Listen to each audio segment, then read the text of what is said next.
नमस्कार, Satara semester news चॅनलमध्ये आपले सहर्ष स्वागत आहे। झाडांनी प्रकरणामध्ये वीज पुरवठा करण्यासाठी आमदार मकरंद पाटील यांची शिफारस पत्र। आमदारकी रद्द करून गुन्हा दाखल करा, विराज शिंदे यांची मागणी। सह्याद्री व्याघ्र प्रकल्पातील झाडांनी गावात बहुचर्चित वळवी कुटुंबासाठी सातारा जिल्हा नियोजन समितीच्या माध्यमातून महावितरण कंपनीतून तब्बल 51 लाखांपेक्षा जास्त रक्कम मंजूर करत वीज पुरवठा करण्यात आला आहे। मकरंद पाटील यांच्या शिफारशीवरून हा सर्व प्रकार घडला असून झाडांनीतील वळवी प्रकरणामध्ये हळूहळू सहभाग असल्याचे उघड झाले आहे। आमदार मकरंद पाटील यांच्यावर फौजदारी गुन्हा दाखल करून त्यांची आमदारकी रद्द करावी अशी मागणी युवक काँग्रेसचे पदाधिकारी विराज रतनसिंह शिंदे यांनी केली आहे। सातारा येथे पत्रकार परिषद घेऊन विराज शिंदे यांनी झाडांनी प्रकरणातील आमदार मकरंद पाटील यांचा सहभाग सर्वांच्या समोर आणला आहे। यावेळी त्यांनी माहिती अधिकाऱ्यातून मिळवलेली कागदपत्रे पत्रकारांना दाखवली।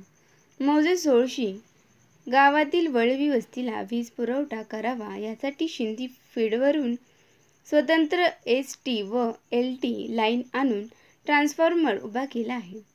त्यासाठी 51 लाख रुपयांची तरतूद जिल्हा नियोजन समितीमधून करण्यात आली आहे। त्यासाठी आमदार मकरंद पाटील यांनी शिफारस पत्र दिले आहे। एकूणच वळवी कुटुंबाच्या रिसॉर्ट आणि जमीन प्रकरणामध्ये आमदार मकरंद पाटील यांनी मदत केल्याचेही आता हळूहळू उघड होत असल्याचे विराज शिंदे यांनी सांगितले। याबाबत कागदोपत्री पुरावे आमच्याकडे असून आम्ही जिल्हा पोलीस प्रमुखांना त्यांच्यावर गुन्हा दाखल करण्यासाठी निवेदन सादर केले आहे। आमदार मकरंद पाटील यांचे विधानसभा सदस्यत्व रद्द व्हावे यासाठी विधानसभेचे अध्यक्ष, उपाध्यक्ष, मुख्यमंत्री, उपमुख्यमंत्री, विधानसभेतील विरोधी पक्षनेते आणि विधान परिषदेतील विरोधी पक्षनेते आणि यांच्यासह संबंधित अधिकाऱ्यांकडे तक्रार करण्यात असल्याचे विराज शिंदे यांनी सांगितले। करण्यात यावी व ह्यांच्यावर गुन्हा दाखल करण्यात येऊन संबंधित अधिकारी जे ह्याच्यात ज्या मकरंद पाटलाच्या दबावाखाली ज्यांनी बेकायदेशीर काम केलेलं आहे त्यांनी सर्वांवर गुन्हा नोंद करून त्यांच्यावर कारवाई व्हावी अशी आम्ही या ठिकाणी मागणी केलेली आहे।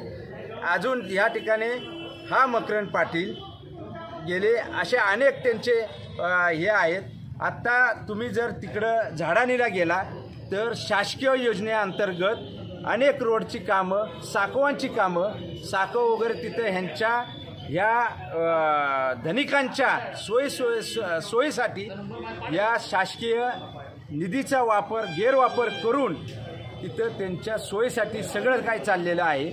या जिल्ह्यामध्ये असे अनेक 5-6 गावं आहेत की तिथं अजून वीज पोचलेली नाही आहे आणि हा जननायक स्वतःला मिरवून घेतोय। हा जननायक नाही तर लाभनायक आहे आणि ह्याच्यावर कारवाई ही निश्चित झाली पाहिजे अशी आम्ही मागणी करतोय आणि काँग्रेसतर्फे आम्ही ह्याचा निषेध करतोय।